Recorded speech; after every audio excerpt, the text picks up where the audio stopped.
नमस्कार दोस्तों, कैसे हो आप सभी लोग? आशा करते हैं आप सभी लोग अच्छे होंगे और अपना स्वास्थ्य भी ठीक होगा आपका। तो दोस्तों आज हम बात करेंगे पोस्ट ऑफिस रिक्रूटमेंट 2026 की। यहाँ पर पोस्ट ऑफिस डिपार्टमेंट की तरफ से बम्पर वैकेंसी आ रही है। अगर आप इस वैकेंसी के लिए इच्छुक हो तो 45,583 पदों के लिए ज़रूर से आवेदन करना।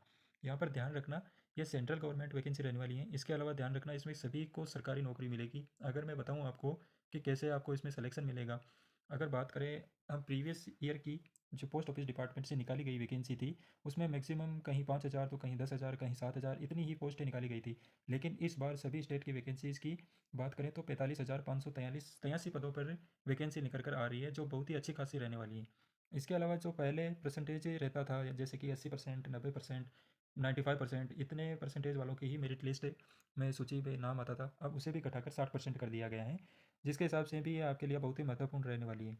तो चलिए ज़्यादा टाइम नहीं वेस्ट करते हुए वीडियो पर आगे बढ़ते हैं। जैसा कि आप सभी को अभी स्क्रीन पर दिखाई दे रहा है, पोस्ट ऑफिस की ये जो वैकेंसी रहने वाली है वो 10th पास के लिए रहने वाली है, और अगर आप भी सरकारी नौकरी का सपना देख रहे हो तो ये आपके लिए बहुत ही अच्छी खासी वैकेंसी रहने वाली है।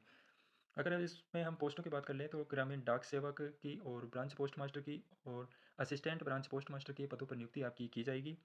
साथ ही दोस्तों इसमें अगर हम बात कर लें डिपार्टमेंट की, तो डिपार्टमेंट आपको पता ही है, इंडियन पोस्ट डिपार्टमेंट यानी पोस्ट विभाग की वैकेंसी है। पोस्ट का नाम इसमें ग्रामीण डाक सेवक है, जिसमें जीटीएस की, बीपीएम की और एबीपीएम जो मैं ऊपर आपको बता चुका हूँ, ये 3 पोस्टें इसमें रखी गई है। टोटल नंबर ऑफ वैकेंसीज़ की बात करें तो इसमें 45,000 प्लस ही वैकेंसी रहने वाली है, जो कि हर स्टेट से अलग अलग रहने वाली है। एप्लीकेशन मोड जो इसमें मांगा गया है वो है ऑनलाइन रखा गया है। क्वालिफिकेशन की बात करें तो आपके पास 10th पास होना ज़रूरी है। सिलेक्शन प्रोसेस की बात कर लें, मेरिट मेरिट बेस इसमें सिलेक्शन होगा बिना किसी एग्जाम के। तो आपके यानी कि 10th में आपके जितने परसेंटेज बने हुए हैं उन्हीं के आधार पर इसमें आपका सिलेक्शन किया जाएगा। ऑफिशियल वेबसाइट वो ये नीचे दी गई है, Indian post office GDS online GOV.in पर आप क्रोम ब्राउज़र या आपके फ़ोन में जो भी फायरफॉक्स वगैरह ब्राउज़र है उसे ओपन करके इस वेबसाइट पे जाना और वहाँ पर सारी डिटेल आपको मिल जाएगी। जॉब टाइप की बात करें तो ये सेंट्रल गवर्नमेंट की जॉब रहने वाली है। जॉब लोकेशन की बात करें तो ऑल ओवर इंडिया में आपकी कहीं पर भी पोस्टिंग हो सकती है।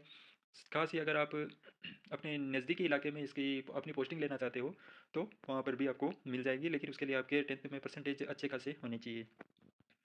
पोस्ट ऑफिस रिक्रूटमेंट 2026 की इंपॉर्टेंट डेट्स की अगर हम बात कर ले तो ये नोटिफिकेशन रिलीज होगा वो आपके मार्च 2026 इसमें तो बताया गया है, लेकिन ये आपके जल्द ही रिलीज़ कर दिया जाएगा, यानी जनवरी माह के अंत तक आपका ये रिक्रूटमेंट है वो नोटिफिकेशन है वो ज़रूर से निकल कर आ जाएगा। एप्लीकेशन की बात करें तो इसमें फरवरी एंड तक इसका जो है एप्लीकेशन है वो स्टार्ट हो जाएगा। साथ ही उसके हिसाब से ही आपकी लास्ट डेट भी रखी जाएगी, 1 महीना ये फॉर्म चलते हैं। रिजल्ट और मेरिट लिस्ट है वो मई और जून तक आपके रिजल्ट डिक्लेयर कर दिया जाएगा, यानी बोले तो मई या जून तक आपका इसमें हो जाएगा, सिलेक्शन हो जाएगा। ऑफिशियल नोटिफिकेशन अभी जारी नहीं किया गया है, इसलिए अभी डेट इसमें कंफर्म नहीं की गई है। 2026 की डिटेल सर्कल वाइज बात करें तो ये हर सर्कल में अलग अलग रहने वाली है। पोस्टों की भी बात करें तो पोस्ट हर स्टेट में कट ऑफ और मेरिट लिस्ट भी अलग रहेगी, उसी हिसाब से आपकी पोस्टें भी अलग अलग रहेगी। किसी स्टेट में ज़्यादा पोस्टें होगी तो किसी में कम होगी, अपने स्टेट के हिसाब से आप इसमें चेक कर सकते हैं। एलिजिबिलिटी की क्राइटेरिया की बात करें अगर इसमें, तो एजुकेशन क्वालिफिकेशन है वो आपको ज़्यादा नहीं मांगा गया है, 10th पास से मांगा गया है। किसी भी बोर्ड यूनिवर्सिटी से अगर आपने 10th पास कर रखी है तो आप इसमें अप्लाई जरूर कर सकते हैं। इंग्लिश और मैथमेटिक्स सब्जेक्ट आपके 10th में जो कि हर के पास होता है वो होना चाहिए। साथ ही आपको लोकल जिस एरिया में आप रहते हो उस एरिया के हिसाब से आपकी लोकल लैंग्वेज भी आपको उसका थोड़ा बहुत नॉलेज होना चाहिए। एज लिमिट की बात कर ले तो एक एक एक एक 2026 तक आपकी मिनिमम एज 18 साल और मैक्सिमम एज 40 साल हो जानी चाहिए। इससे 40 साल से अगर आपकी एज ज़्यादा होगी तो आप इसमें फॉर्म अप्लाई नहीं कर पाओगे, और 18 साल से कम होगी तो भी आप इसमें अप्लाई नहीं कर पाओगे। एज रिलैक्सेशन की बात कर ले तो ओबीसी और SC/ST वालों को इसमें 3 साल और 5 साल की छूट दी जाएगी। कंप्यूटर नॉलेज आपके पास बेसिक कंप्यूटर नॉलेज होना चाहिए। RSCIT वगैरह जो भी आपके पास डिप्लोमा हो वो आपको आपके पास चलेगा, वो आपके पास बेसिक नॉलेज होनी चाहिए कहने का मतलब। अब इसमें मिनिमम सैलरी की अगर हम बात कर ले तो बीपीएम ब्रांच और पोस्ट मास्टर की अगर बात कर ले तो उसको सैलरी 12,000 से लेकर 29,380 पर मंथ तक सैलरी दी जाएगी, जो कि अभी 7वें वेतन आयोग के हिसाब से है। 8वें वेतन आयोग अभी लागू हो जाएगा तो उसके हिसाब से इसमें 2-3 हज़ार का इजाफा करके ही मान लीजिए आप। अभी ये 29,380 है तो ये लगभग 32 या 34 हज़ार तक आपकी सैलरी हो जाएगी। ABPM assistant branch post master की अगर सैलरी की बात कर ले हम इसमें, तो 10,000 रुपये तो मिनिमम है, उसके अलावा 24,470 रुपये आपको पर मंथ दी जाएगी, जो कि बढ़ाकर यानी कि 25 या 28 या 29 हज़ार रुपये तक आपकी सैलरी हो जाएगी इसमें। ग्रामीण डाक सेवक जीटीएस की बात कर ले अगर, तो इसमें 10,000 से लेकर 24,000, जो कि बढ़ाकर अभी आपको बताया था 28 या 29 हज़ार रुपये आपको पर मंथ सैलरी दिया जाएगा। और साथ ही एरिया और यानी कि अगर आप गांव में ड्यूटी करते हो या शहर में ड्यूटी करते हो तो उस हिसाब से आपकी सैलरी भी थोड़ी बढ़ाकर या कम करके, कम तो क्या होगी पर बढ़ाकर ही दी जाएगी आपको। सिलेक्शन प्रोसेस और की बात कर ले जीडीएस रिक्रूटमेंट 2026 के बारे में, तो इसमें आपसे 10th पास मांगा गया है। हाई मार्क्स यानी कि ज़्यादा मार्क्स आएंगे जिसके भी, जिस कैंडिडेट के भी 10वीं में ज़्यादा परसेंटेज बने हुए हैं, उनको सबसे पहले प्रायोरिटी दी जाएगी।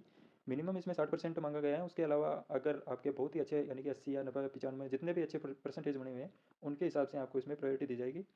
डॉक्यूमेंट वेरिफिकेशन के बाद फाइनल सिलेक्शन हो जाएगा, यानी कि इसमें नो एग्ज़ाम यानी कि कोई एग्ज़ाम नहीं रखा गया है, डायरेक्ट मेरिट सिलेक्शन के आधार पर ही आपका इसमें सिलेक्शन किया जाएगा। अभी हम बात कर लें इसमें हाउ टू अप्लाई, यानी कि अप्लाई कैसे करना है। तो आपको सबसे पहले इसकी ऑफिशियल वेबसाइट पर जाना है, जो कि मैं नीचे डिस्क्रिप्शन बॉक्स में डाल दूंगा। उसके ऊपर जाकर आपको रजिस्टर नाउ पर क्लिक करना है, वहाँ पर अपनी बेसिक डिटेल को भर के सबमिट कर देना है। उसके बाद में आपके व्हाट्सअप नंबर पर एक OTP आएगा, वो उस OTP को वेरिफिकेशन करके अप्लाई ऑनलाइन पर क्लिक करना। अप्लाई ऑनलाइन पर क्लिक करके आप अपनी सारी डिटेल को सही सही भर के डॉक्यूमेंट्स अपलोड करके फीस को पे करना और फाइनल फॉर्म को सबमिट करके प्रिंट आउट को निकलवा के अपने पास रख लेना। अगर आप ये मोबाइल से नहीं कर सकते तो किसी ई मित्र पर जाकर वहाँ से भी ये फॉर्म भरवा सकते हैं। डॉक्यूमेंट्स इसमें किस क्या क्या मांगा गया है तो वो बता दें। 10th की मार्कशीट है, कास्ट सर्टिफिकेट है, यानी कि अगर आप इस लोअर कास्ट में आते हो, SC ST वगैरह में, PWD वगैरह, तो उसमें आपको कास्ट सर्टिफिकेट भी ज़रूरी होगा। कंप्यूटर सर्टिफिकेट जो मैंने आपको ऊपर भी बताया था, RACIT वगैरह, कोई सा भी कंप्यूटर सर्टिफिकेट चलेगा। फोटो सिग्नेचर, आधार कार्ड, मोबाइल नंबर और ईमेल आईडी, ये सारे डॉक्यूमेंट्स वगैरह आप हैं वो अपने फ़ोन में पहले से ही रखना। जॉब लोकेशन की बात कर ले तो इसमें लोकल कैंडिडेट को उसके हिसाब से, यानी कि अपने लोकल एरिया में ही ये जॉब दी जाएगी और उसी के हिसाब से आपको सैलरी भी दी जाएगी। तो धन्यवाद दोस्तों, इस वीडियो में इतनी जानकारी है। अगर आपको वीडियो पसंद आया हो तो वीडियो को ज़रूर से लाइक करना, चैनल पर पहली बार हो तो चैनल को सब्सक्राइब करके जाना, साथ ही बेल आइकन को दबा देना ताकि और भी ऐसी वीडियो आप ज़रा भी मिस ना कर सको। तो चलिए मिलते हैं नेक्स्ट वीडियो में, तब तक के लिए टेक केयर, जय हिंद दोस्तों।